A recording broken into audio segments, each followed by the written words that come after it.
Bien, ¿alguna duda hasta acá?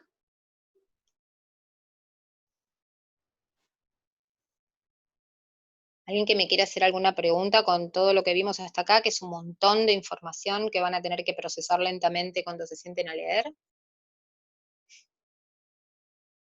Parece mucho, pero cuando se sienten a leer diabetes van a ver que es más sencillo de lo que parece. Es mucha información, tal vez también es mucha información porque yo hablo mucho, pero van a ver que cuando vayan a armarse su propio resumen, que para eso esta misma clase va a ir en PDF al aula virtual, cosa de que si ustedes imprimen, les sale mucho más barato imprimir directamente un PDF que imprimir diapositiva por diapositiva, ¿sí? Que es muy difícil de colgar eso en la página porque pesan mucho, o les toman fotos al PDF o lo usan como disparador para hacerse sus propios resúmenes de esto, ¿sí? Eso es lo que importa. Hay mucho dato que después decanta por ahí en menos cantidad de información, pero lo que me importa es que ustedes tengan un panorama amplio para después ir a lo puntual, porque si yo les doy 3 datos de cada cosa, después van a decir, ¿y de dónde estudio? ¿De qué tomo de todo esto? Entonces me pareció que era una patología que valía la pena abrirla un poco en una clase más larga, pero que después ustedes hagan su propio resumen, al revés. Porque si estuviéramos en clase, esto nos llevaría 2 clases en el aula, más o menos para tener una idea. Entonces, volviendo a lo que estábamos hablando antes de que se cortara. Yo les decía, los pacientes de tipo 2 ya no se los llama más no insulino dependientes porque en algún momento de su enfermedad puede que requieran la insulinización, así se llama. ¿Qué puede pasar? Puede pasar que el paciente tenga una infección severa, puede pasar que tenga una falla de otro órgano, puede pasar que el paciente empiece a tener dificultades para manejar los cuerpos cetónicos, que le aparezca cetonuria, por ejemplo, ¿sí? Que aumente mucho la hemoglobina glicosilada. Si aumenta mucho la hemoglobina glicosilada, se aumenta por arriba del 9%, ¿sí? Siendo que lo normal no llega al 6%, está entre el 5 y el 6% lo normal en un paciente diabético de tipo 2. Si esta hemoglobina glicosilada aumenta, ¿se acuerdan que yo les dije que es el marcador de que el paciente estuvo hiperglucémico y por ahí no se dio cuenta? ¿O por ahí no se midió? No todos los pacientes de tipo 2 se miden la glucemia todos los días, no es necesario, no es como el de tipo 1 que se tiene que medir la glucemia para darse insulina. El paciente de tipo 2 toma sus hipoglucemiantes, por llamarlo de la manera que lo llama esta bibliografía, sus euglucemiantes, hace su dieta, hace su vida, pero puede ser que a los 6 meses fue a control y tiene aumentada la hemoglobina glicosilada. ¿Qué pasó? ¿El paciente no hizo las cosas bien? No, a lo mejor su páncreas está más deteriorado. Recuerden que el deterioro pancreático va aumentando con los años.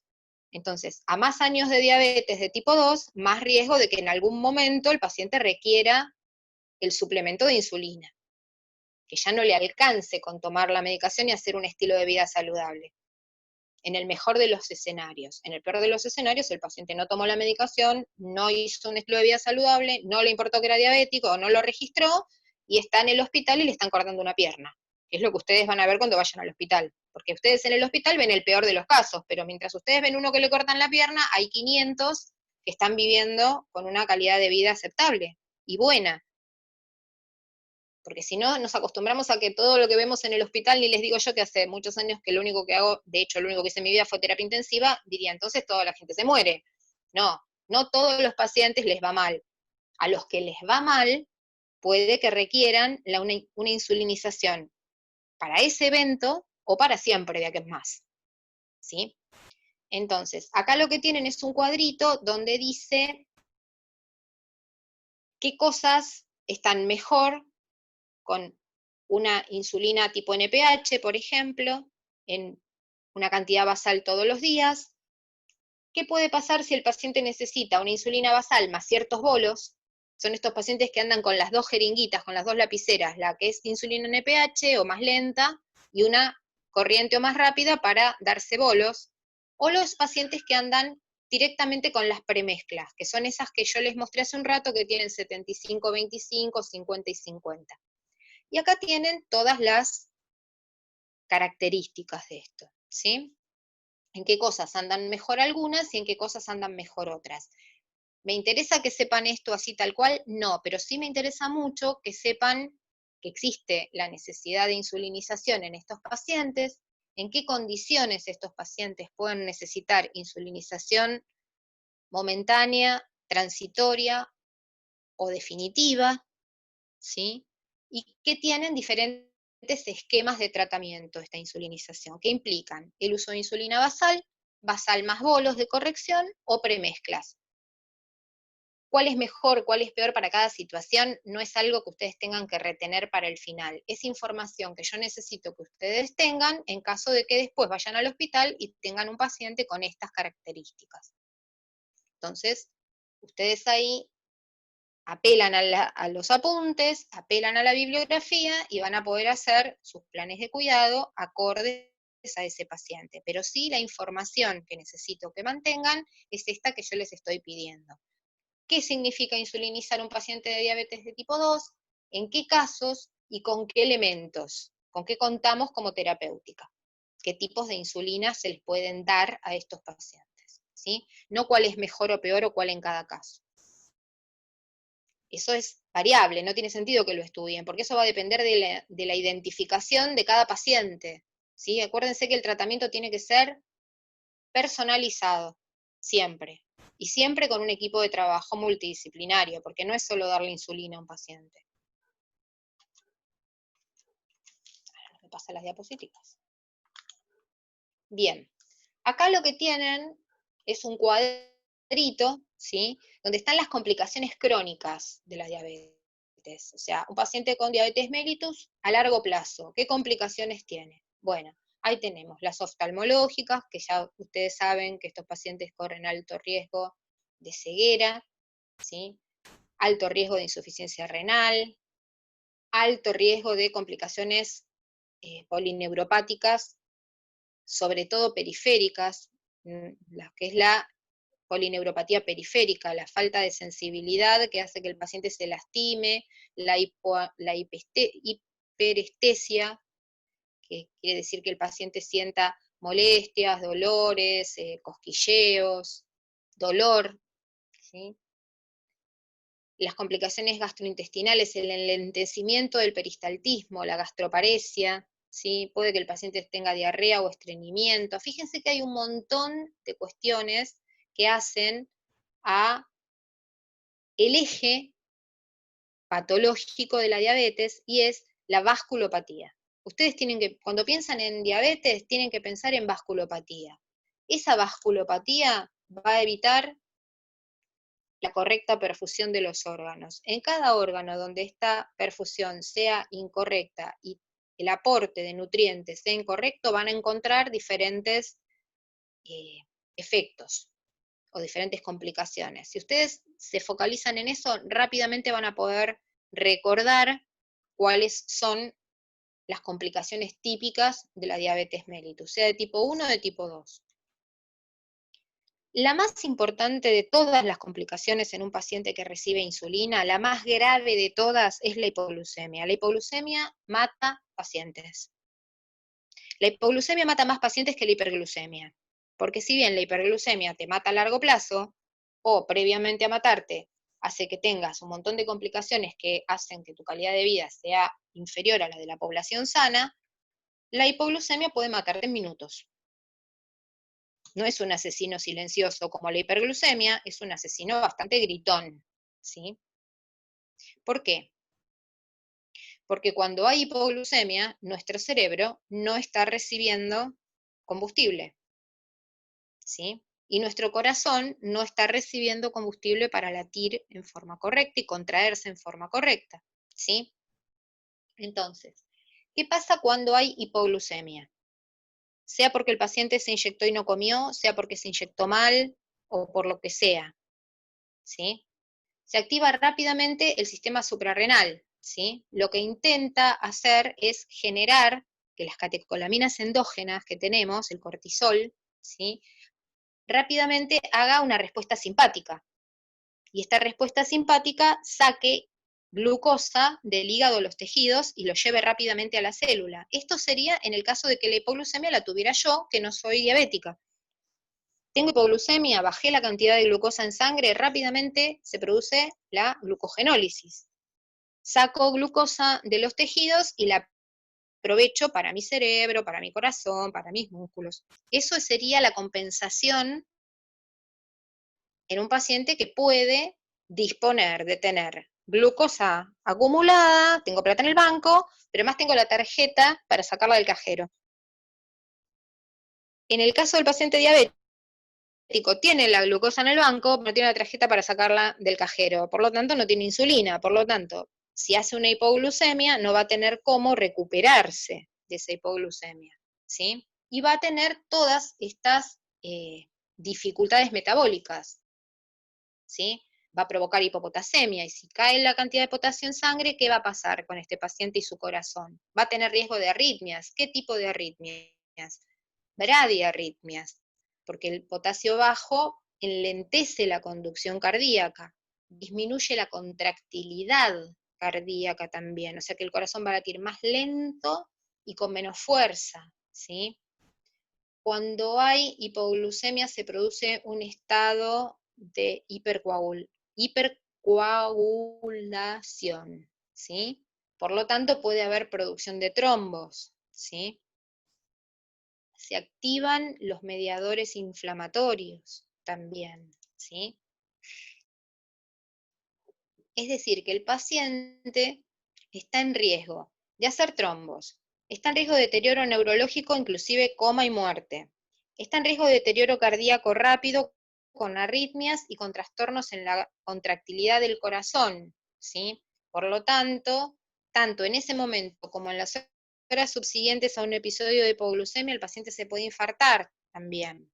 Es decir que, como ven, la hipoglucemia, si no la detectamos rápidamente y actuamos consecuentemente con eso, el paciente puede morirse, ¿sí? O quedar con un deterioro neurológico severo. ¿Qué síntomas se ven en el paciente hipoglucémico? Son bastante inespecíficos. Por suerte, en esta parte de su formación, ustedes ven pacientes que están lúcidos, por lo tanto, puede que el paciente rápidamente sienta que tiene hambre, porque está hipoglucémico, ¿sí? Las manifestaciones clínicas son todas adrenérgicas. Fíjense, se activó el sistema adrenérgico para intentar compensar la hipoglucemia. El paciente tiene temblores, tiene palpitaciones, tiene la sensación de que el corazón se le sale por la boca. Esto lo refieren casi todos los pacientes con hipoglucemia. Sudoración fría, no es como el sudor de tener calor, es sudoración como de shock, sudoración fría. Trastorno de la ansiedad. El paciente hipoglucémico, y esto se los digo desde lo anecdótico también, el paciente hipoglucémico siente que le está pasando algo grave y no se está dando cuenta qué es. Lo pone muy ansioso la hipoglucemia al paciente, como desasosegado, ¿sí?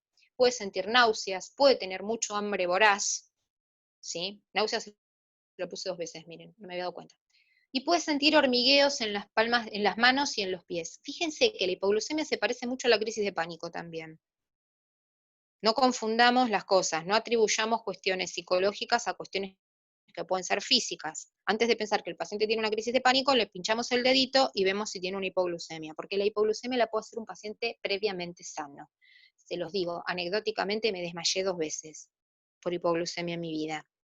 Y soy una persona normoglucémica absolutamente sana, ¿sí? Y fue simplemente por saltearme varias comidas y tener mucha actividad alrededor de eso, estar muy ocupada haciendo muchas cosas y saltearme las comidas. Así que valga lo anecdótico para que lo usen como ejemplo y no para que piensen, me está contando la historia de su vida, ¿qué valor tiene la historia de la vida de fulana? Ninguno.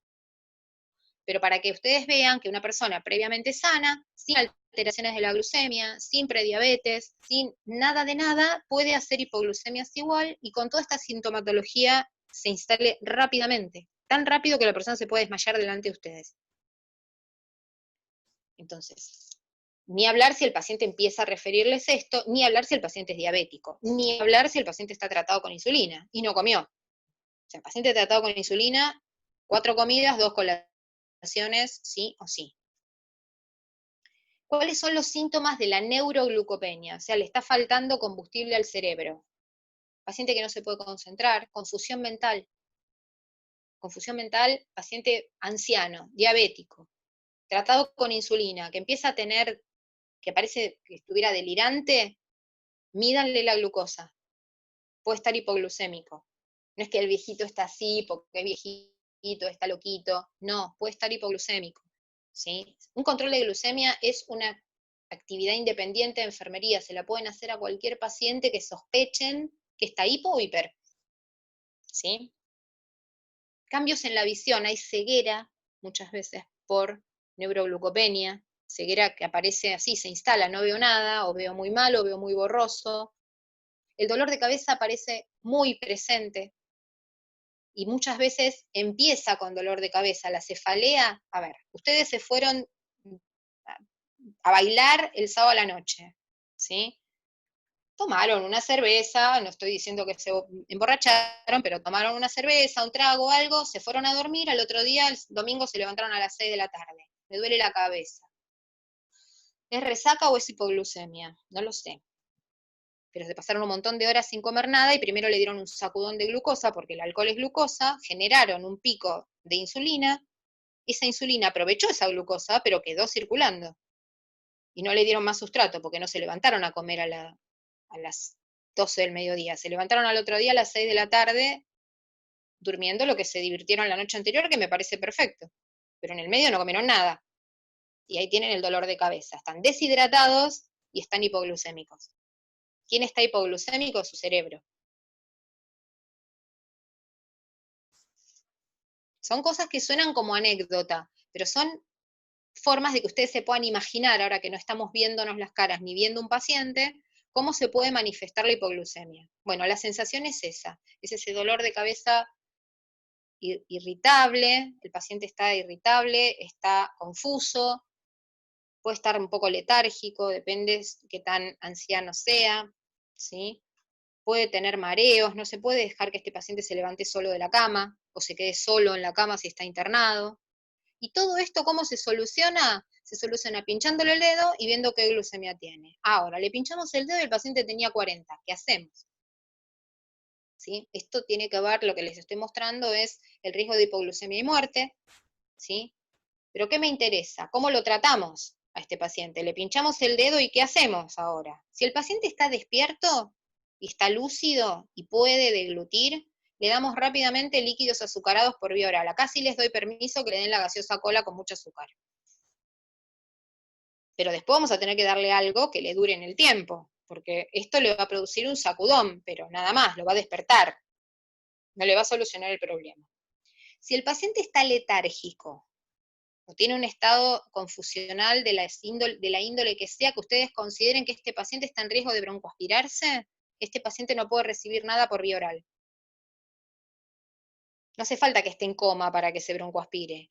Puede estar un poco alterado el estado de conciencia y ustedes como enfermeros y enfermeras consideren que este paciente no debería recibir algo por vía oral. Bueno, ¿qué hacemos entonces? Si tiene vía periférica, le vamos a dar dextrosa al 10% en bolo.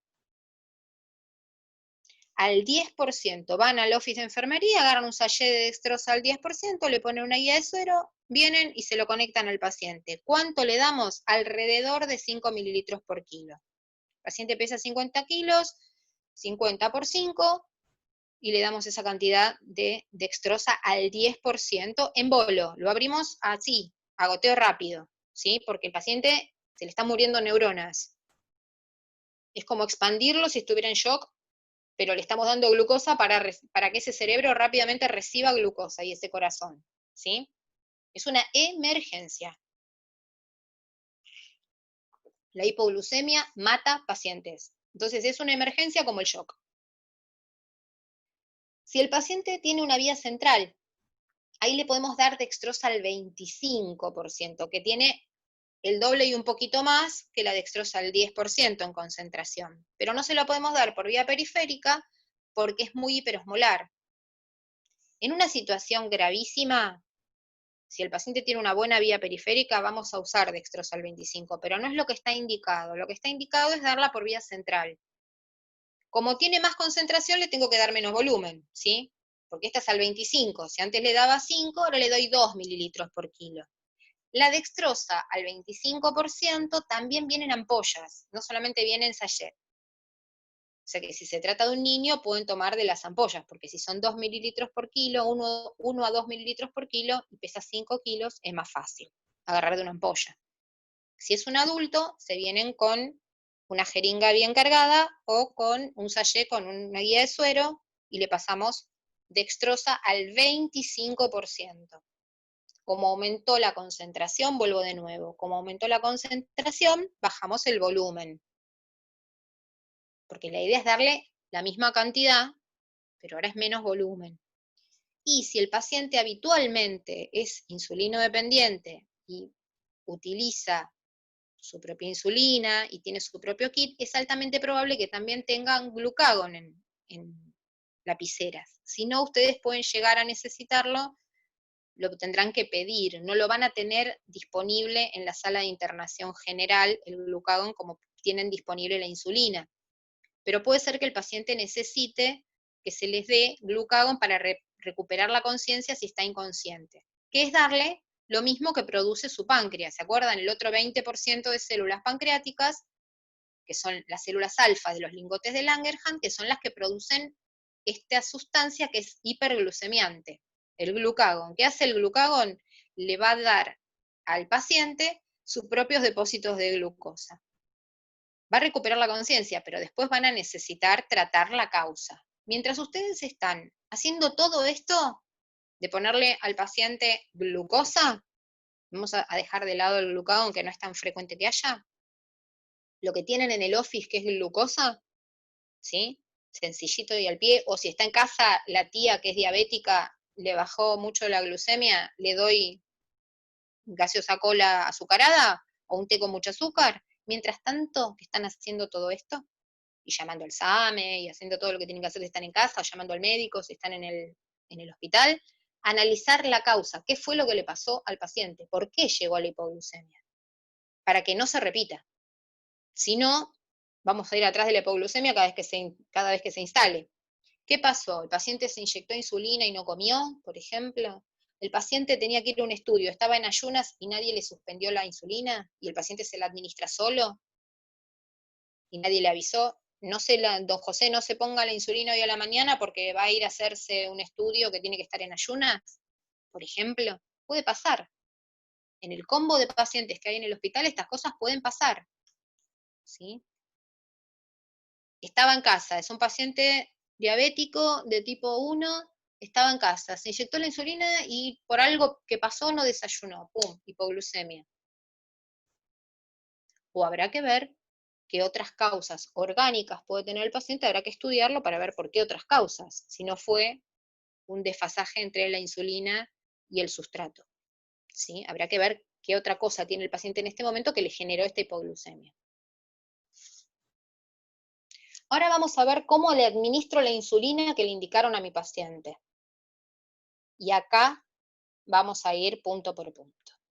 Primer cuestión, yo voy a tener una indicación médica que dice, que tiene que constar de qué insulina le voy a dar. En este caso dice, la indicación es una corrección. Las correcciones se hacen con insulina rápida, dijimos, o con insulina corriente. Como lo que yo tengo en el hospital es la insulina corriente, esta indicación dice insulina corriente humana, ¿sí? O sea que eso ya me está diciendo cuál es el origen de la insulina, no es animal, es humana, insulina corriente humana, 19 unidades internacionales subcutáneas. O sea que tengo qué tipo de insulina, qué cantidad de insulina, la insulina se mide en unidades internacionales, y por qué vía se la tengo que dar, que es la vía subcutánea. ¿Sí? No dice cada cuántas horas porque es una corrección, es única esta dosis. ¿Sí? Entonces, ¿qué es lo primero que me tengo que plantear yo? Tengo que seleccionar qué tipo de insulina y qué jeringa voy a usar. Ir a la heladera y buscar que diga insulina corriente humana. Es esta, viene presentada así. Esta es una foto de la insulina que tenía el fin de semana en la heladera del hospital. Dice, insulina corriente humana, 100 unidades por mililitro, tiene una R de regular, porque así es como se la llama, insulina regular o insulina rápida, ¿sí? Dice qué concentración tiene, 100 unidades internacionales por mililitro, ¿Cuántos mililitros tiene la ampolla? Tiene 10 mililitros, ¿sí? ¿Y por qué vía se puede administrar? Dice, subcutánea, intramuscular o intravenosa. La insulina de este frasquito, de insulina humana, insulina regular, insulina cristalina, ven que es transparente, casi no se ve si tiene o no tiene en la foto. Yo lo puse contra un coso oscuro para que se viera y no se llega a ver. Es la única que se puede dar intravenosa, intramuscular o subcutánea. O sea que cuando ustedes estudien las vías de administración, esta es la única que se puede dar por cualquiera de esas vías. ¿Sí? En goteo, subcutánea, intramuscular. Y esta es la típica jeringa de 1 mililitro con la típica agujita chiquitita de insulina, que esta se da, se administra a, digamos, subcutánea, o sea, 45. Por eso la puse en esta posición, porque esa es la posición. Ponen el dedo, al poner el dedo de ustedes, la colocan en forma subcutánea. ¿Sí? Lo siguiente que tengo que mirar en el frasco es cuántas unidades trae por mililitro esta. Trae 100 unidades internacionales por mililitro, que es lo que dice acá. Yo sé que lo que les estoy diciendo parece muy repetitivo, pero después este es el grave problema que tienen a la hora de ir a ponerla realmente, la insulina, ¿no? De ir a administrarla. Trae 100 unidades por mililitro. Perfecto. ¿Qué es lo siguiente que tengo que hacer? Tengo que calcular cuánto cargo en esta jeringuita, que no dice unidades, dice mililitros, ¿sí? No es una jeringa de insulina, es una jeringa de 1 mililitro, que es la que van a encontrar en el hospital. Y tengo que hacer esta cuenta. Tengo que, como ya me fijé cuántas unidades por mililitro tiene 100 unidades en 1 mililitro. Entonces tiene 19 unidades en X mililitros. Hago la regla de 3, donde X es igual a 19 unidades por 1 mililitro sobre 100 unidades, simplifico unidades, me queda mililitros. Me va a dar 100 dividido 19, 19 dividido 100. Este 19 dividido 100 me va a dar 0.19. ¿0.19 qué? 0.19 mililitros, porque la jeringa viene en mililitros. Entonces yo tengo que administrarle 19 unidades de insulina, y a este paciente le voy a cargar en la jeringa 0,19 mililitros. O sea, no voy a llegar a mi 0,2 por acá. Así de poquitito le voy a dar a mi paciente. Porque, en general, no hay forma de que ustedes tengan que darle al paciente 100 unidades de insulina. Salvo que lo que sea su suegra y la quieran matar. ¿Sí? Entonces, se usan jeringas de 1 mililitro, y el cálculo que tienen que hacer, practíquenlo en casa, ¿sí? Es este.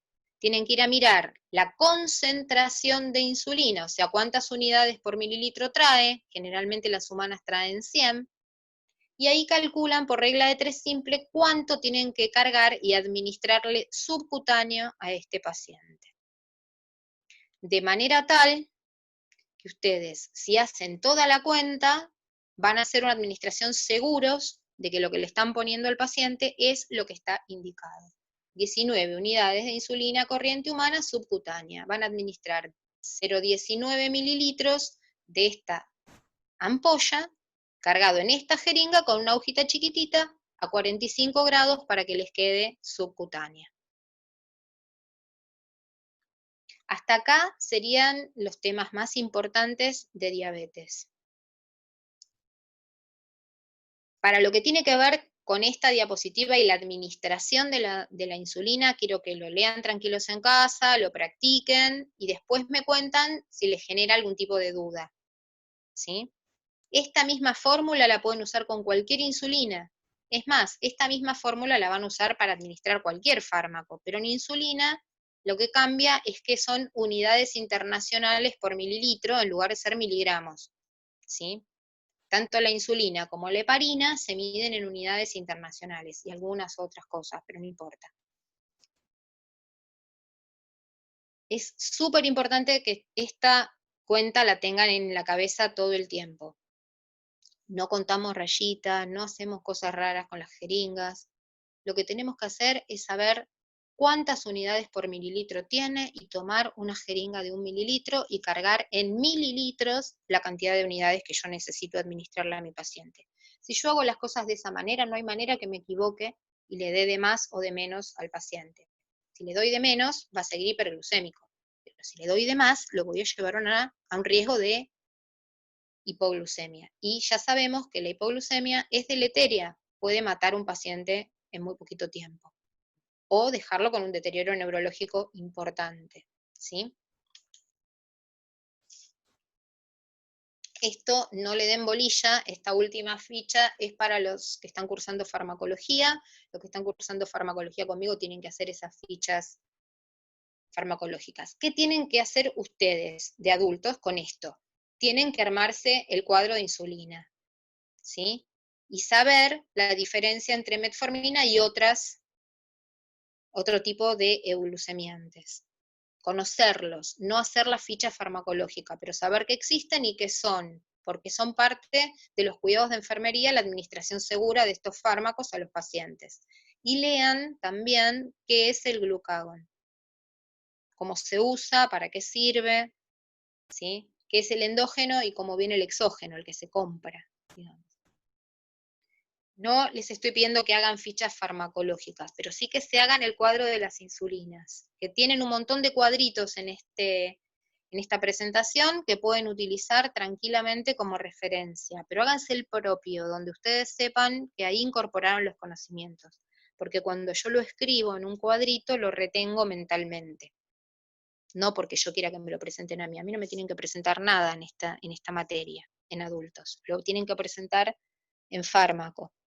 Pero cuando hagan sus PAE los van a necesitar en adultos también, y cuando volvamos al hospital van a tener que hacer PAE de pacientes, y seguro que les va a tocar algún paciente diabético. Entonces ya lo tienen hecho desde ahora y ya tienen incorporados los conocimientos que tienen que ver con diabetes de tipo 2.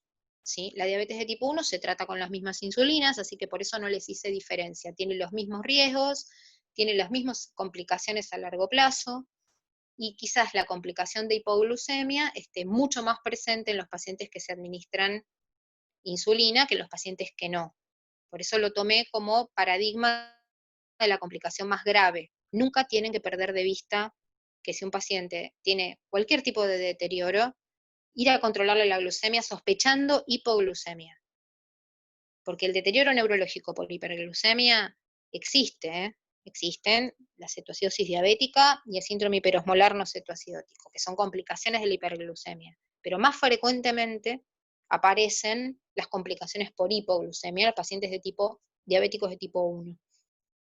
Entonces, ante cualquier situación, ustedes miden la glucemia. No sé si está para arriba o está para abajo, pero es de buena práctica como enfermera y es como controlarle un signo vital más a un paciente. Si ustedes tienen un paciente hipertenso y de golpe lo encuentran con confusión mental, bueno, puede ser que esté súper hipertenso o puede ser que esté súper hipotenso el paciente, ¿sí? ¿Qué van a hacer en tal caso? Le van a tomar la presión, sea que está más hipertenso de lo habitual o está hipotenso, el paciente le está fallando un órgano, en este caso, que es, digamos, su estatus mental.